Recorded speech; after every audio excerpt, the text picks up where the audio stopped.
Tu ne commettras point volontairement d'homicide, virgule, et même dans la pensée ou en parole. Dans les Bibles, tu es assis qu'on dit, tu ne tueras point. Tu ne tueras point. On vous dit, Moïse apporte la loi, tu ne tueras point. Mais lui, il envoie, à un moment donné, il envoie le peuple d'aller tuer, d'aller massacrer les gens sur le tranchant de l'épée, d'aller prendre le territoire des personnes. Une grosse contradiction. Tu ne tueras point. Mais on vous apprend que les soi-disant prophètes de Yahvé, Adonai, Jéhovah, Elohim, vont tuer des personnes, vont égorger des gens, vont couper les mains des personnes. Et là, Dieu approuve cela. Contradiction. Ok. On continue en fait dans le livre d'Exode. Exode chapitre 12, au verset 10. Tu ne commettras point volontairement d'homicide. Donc, tu ne dois pas tuer ton frère de manière volontaire. Donc, ça veut dire que tu décides que non, dans ta pensée, que non, tu commences à formater des plans en fait pour aller tuer quelqu'un. On va donc voir. Vous allez voir que Caïn, avant de tuer son petit frère, il avait bien réfléchi, il avait bien médité et il a bien concocté en fait sa scène. Il a demandé à son frère que non, retirons-nous pour pouvoir accomplir en fait sa scène. Or, il est dit que tu ne commettras point volontairement d'homicide, pas même dans la pensée ou en parole. Est-ce qu'il est allé voir ses parents? Ils sont allés voir leurs parents pour parler de ça. Est-ce qu'ils ont prié Loba pour leur dire que ben, Loba, voilà une situation qui est devant nous. Quelqu'un est venu dire comme ça, avec tous les enseignements, avec si on considère que c'est les premiers hommes, avec toute la puissance qu'ils avaient, toute la connaissance qu'ils avaient, comment se fait-il qu'il arrive à tuer son petit frère? On va donc voir dans Origine, chapitre 4, au verset 17. Il est dit, mais plus tard, lorsque Pongisé se trouva seul dans leur habitation avec Mondiwo et son frère, il lui dit, sortons. Mais ça veut dire que c'est prémédité, c'est volontaire en fait.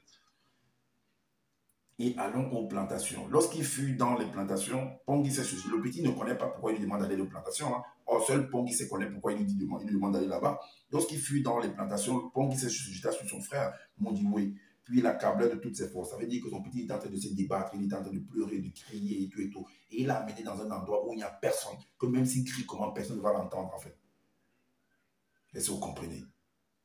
Le petit s'est mis à crier, à se débattre, même plus que le grand est plus fort que lui. Ben, il sortit un grand couteau, l'égorgea exactement comme Mondiwe avait égorgé le premier agneau pour le sacrifice. Est-ce que vous voyez? C'est tellement peut-être, il a même attaché. Il a attaché les mains, il a attaché les pieds. On ne vous dit pas ça. Parce que pour arriver à égorger quelqu'un comme ça, parce que le gars est en train de se débattre, il va falloir que tu l'attaches en fait. Qui vous dit même qu'il était même seul pour pouvoir accomplir cet acte-là? Qui vous dit qu'il était même seul? Alors, on continue en fait. Parce que Zola nous fait comprendre que, ben, que les autres, vous allez écouter comment il va dire dans la vidéo, que ben, les autres sont là, ben, l'amour du prochain, que le Dieu de Yahvé, par exemple, envoie des gens pour aller tuer, avec les épées, ils vont faire la guerre, Moïse envoie les gens pour aller tuer et tout, qu'il n'y a que en fait Yahvé, Adonai, Jéhovah qui peut faire des choses comme ça. Alors on voit ce que Loba lui-même va faire, si vraiment ils ont l'amour du prochain. Alors, dans Exode, dans Origine chapitre 7, Origine chapitre 7, au verset 19. Origine 7, 19, il est dit quoi? Il est dit, alors, l'homme va envoyer en fait ses soldats, puis c'est un dieu de guerre en fait. Il va envoyer ses soldats pour aller exterminer, pour aller exercer en fait de l'autorité, pour leur suprématie en fait. Donc, il écrit, prêtez attention à ma parole, je viens revendiquer ce qui est de nous. Toute tentative contre notre suprématie sera impitoyablement réprimée, sachez-le. Que tous ceux qui ont combattu la loi et rejeté les ordonnances s'avancent et subissent le jugement de l'entité des châtiments en charge du domaine de la nature. Ça veut dire qu'ils connaissaient là. Ça veut dire que Exode 12, en fait, n'est pas l'origine de la loi. Puisque ici, déjà, au verset chapitre 7, on parle déjà de la loi, de rejeter les ordonnances de la loi. Mais de quelle loi?